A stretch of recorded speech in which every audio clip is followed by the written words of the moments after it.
Someone punched you, right? Yeah. Was it because of that face? I'd like to think it wasn't.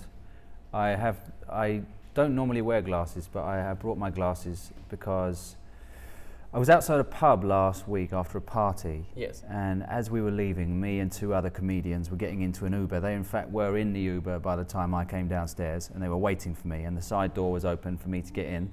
I was about to get in the car, and a woman comes up to me and says, "Have you got any cocaine?" And I say, "No, I don't have any cocaine." I was wearing a very expensive Paul Smith coat, so I looked like the kind who would. You could have had cocaine. Yeah. Yeah. And she said, "Get me some cocaine." I said, "I don't have any." You can get some though. I know you can. I was like, "I don't know anyone."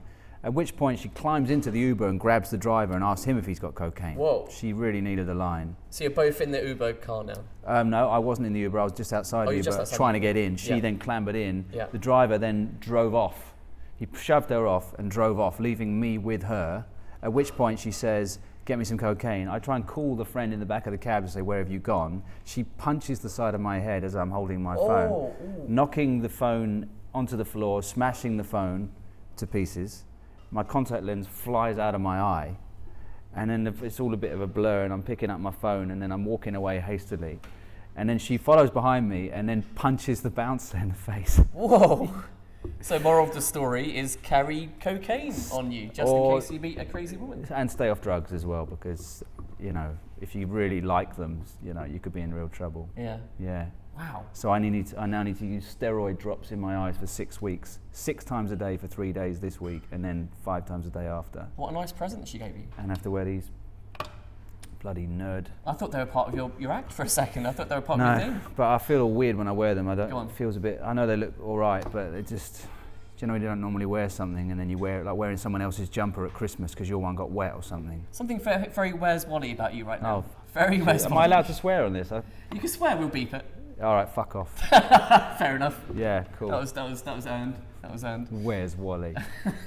One more time. Let's see it. Such a cheap criticism. Hey, what are you... I wear them on my head. Okay, there we go. Like. So, have you had many bad gigs in your time? Yeah, I've had a few bad gigs. I've done about 2,000 gigs, so I'd say I've had 20 that I'd rather not forget. I'd rather forget, okay, but I probably won't ever. What would be your worst ever? I'd say there's been a few where you shudder afterwards, but there's one that for some reason pings into my mind because it was in Reading, and the first 3 minutes was glorious. Reading Festival? Or no, just Reading. Just a gig in a pub in Reading. And just before I went on, the guy who booked me said, "I want you to smash it." And I was like, okay, cheers for that. Went on, first 3 minutes, brilliant, absolutely brilliant. So brilliant that I said to the crowd, this is how I always start my gigs, absolutely smash it, and then I'll go downhill from there. Yeah. And then for the next 22 minutes, I went downhill so badly, as if to honour my claim, faithfully, right to the end, and it just was horrific. But I stuck it out. And then at the end, I tried to sneak out of the venue without anyone seeing. So I went out the emergency exit. Little did I know that the audience had also been shepherded out of there. And I had to hear them all coming up towards me saying how they felt about me. Now, how badly did you bomb? Because I know there's different levels of bombing. Yeah. And I've bombed a couple of times with other things before.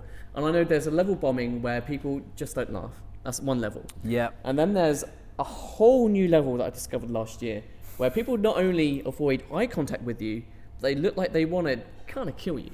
What level of bomb? It wasn't. No, it wasn't murderous because they were essentially good folk. Good folk who wanted to have a nice time. Yes.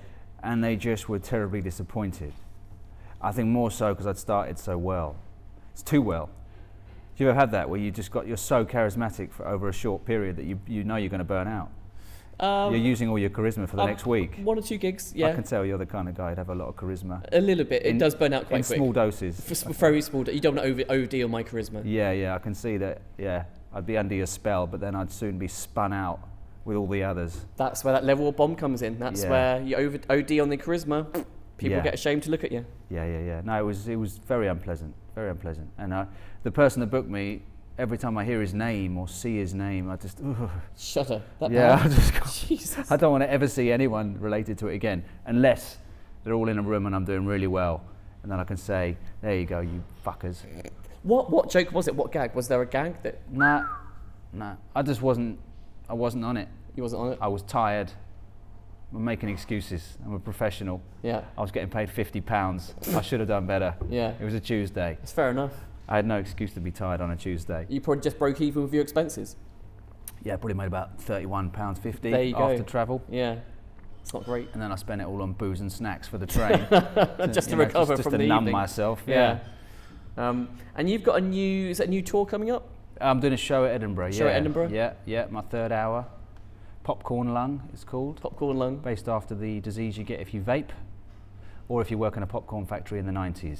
It's about perspective and how you can't count on it because it's always changing.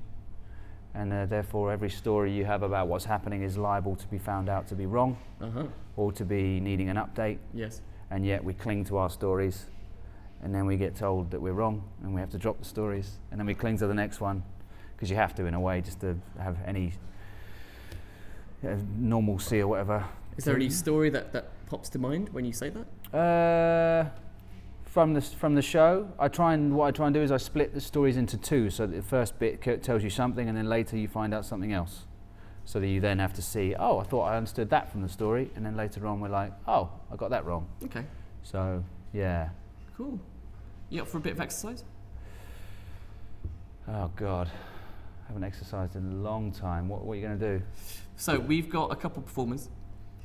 We have Gabriella, Okay. the Russian bitch, and then we got Dennis. She knows you call her that, does she? Yeah, that's her name. Russian bitch. Russian bitch. That's her name. That's her name. Right. Yeah, birth Okay. certificate and everything. Okay. I And want then- you to know that I'm only. If I say her name now, I want you to know that this is what I've been told. He's been advised. Okay. And then we got Dennis, the Russian dance god. Okay. Yeah. So one performer is going to partner up with one of us, and it's going to be a Russian dance workout off. This sounds horrific. Yes. It's not like I'm trying to randomly combine two performers at all. No, it's Not at almost all. like you had to squash them both in for legal reasons, Not at all. No. No. or to avoid someone being sad. Exactly. Yes. I That's so bad, isn't it? If someone is sad and yeah. And I suspect it would be the Dennis? Dennis, Dennis, the love god. What was he called? the Russian dance god. The Russian dance god. We don't want to send him home sad. No. With no. Any Russian. You don't want to do that to any Russian. No, I've seen documentaries on Netflix